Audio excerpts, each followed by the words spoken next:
If you've never made your own eggnog, then you've never truly had eggnog. How does that make you feel? Sad? If it does make you feel sad, then I have something special for you. It's the video. That's the special thing.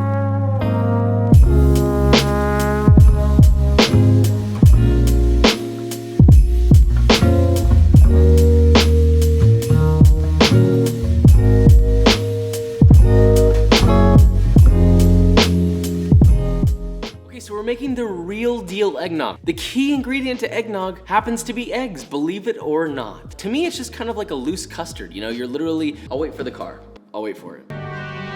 Anyway, it's eggs that you're very gently cooking in milk and sugar until it thickens and you're adding cream. It's very, very simple. It's gonna be a quick one. And I know that I might be a little early for the holidays, but hey, you know, I want eggnog now and I know you do too. So with all that said, let's make this, shall we? So you're gonna start with a moderately large pot, and you're gonna fill that with 3 cups of whole milk. Place that over medium heat and bring it up to a steamy heat. No boiling or simmering, just a hot boy. Now while that's going, you're gonna go ahead and separate out 6 egg yolks. Now a little trick that I like to do whenever I'm doing more than like 2 or 3 yolks is I'll actually crack all of my yolks into a small container and then fish them out gently with my hands. To me, this is actually a little faster and you reduce your chances of breaking a yolk. Now with electric beaters or just a whisk, it doesn't really need to be perfect. Begin whipping your egg yolks together just until they start to turn a little bit lighter in color. Should only take about a few seconds. And then while continuously whipping them, you're gonna add 1 cup or 220 grams of granulated sugar. But when you add this though, you're only gonna add it a little bit by a little bit. So mix, mix, mix, add a little bit, mix, mix, mix, add a little bit. I would say only about a few tablespoons at a time until all the sugar is used. And they should look a little thicker and nice and creamy, almost like a meringue. That's totally fine, that's what you want. You want that kind of aeration going on.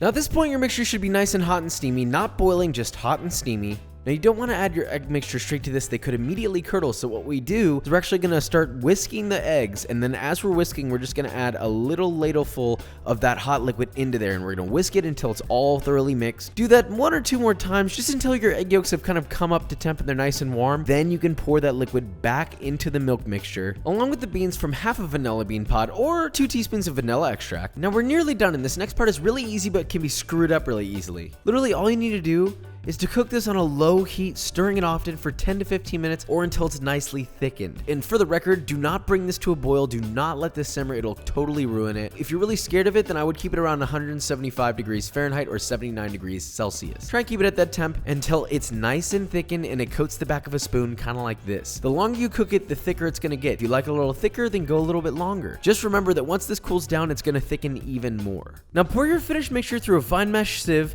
into a bowl. Now it's time to spice this bad boy up. So you're gonna whisk in 1 teaspoon or 3 grams of ground cinnamon, a heaping 1/4 teaspoon or 1 gram of ground cloves, 1 tablespoon plus 2 teaspoons or 7 grams of ginger powder, 1.5 teaspoons or 4 grams of ground nutmeg. Now I actually fresh ground my nutmeg. I hate to say it, but I used almost an entire nut. You really need a lot of it to get that classic eggnog flavor. Don't be scared of it. And then a 1/4 cup or 60 mils of rum, brandy, or cognac. I used rum. And 1.5 cups or 354 milliliters of heavy cream. Whisk that all together and then place that over an ice water bath. You're literally just putting it in ice water so it starts to get cold. Then just mix it intermittently until it becomes cold. It should only take about 5 or 10 minutes. Pour it in a nice little jar, close it off, label it, give it a little smiley face, put it in your refrigerator, and keep that bad boy cold. It should keep for a few days. I've never really seen it go beyond that. I don't know if it'll go bad. Just use your senses, please. My preferred way to serve this is just straight over ice. Maybe I'll add an extra splash of cognac, some fresh grated nutmeg on top, and it's great. Some people like to do it the old-fashioned way. They like to take the remaining egg whites that were left over, and you can whip them with a little bit of sugar until they sort of form soft peaks, and then pour that on the top, or you can even fold it into the final product. There's so many things you can do with that, but you know, at the end of the day, you can enjoy eggnog however you want to enjoy eggnog. But do you want to know what else enjoys eggnog? B-roll.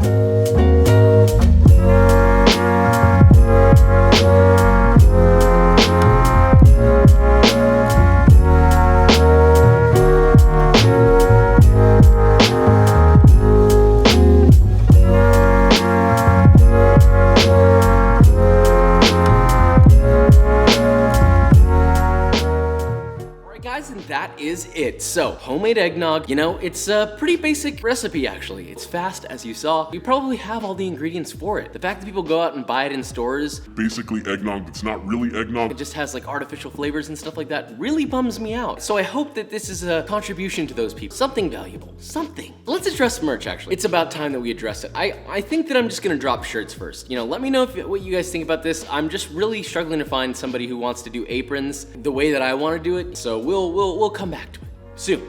But with all that said, if you enjoyed this video or you learned something, leave a like, subscribe, and I will see you next time.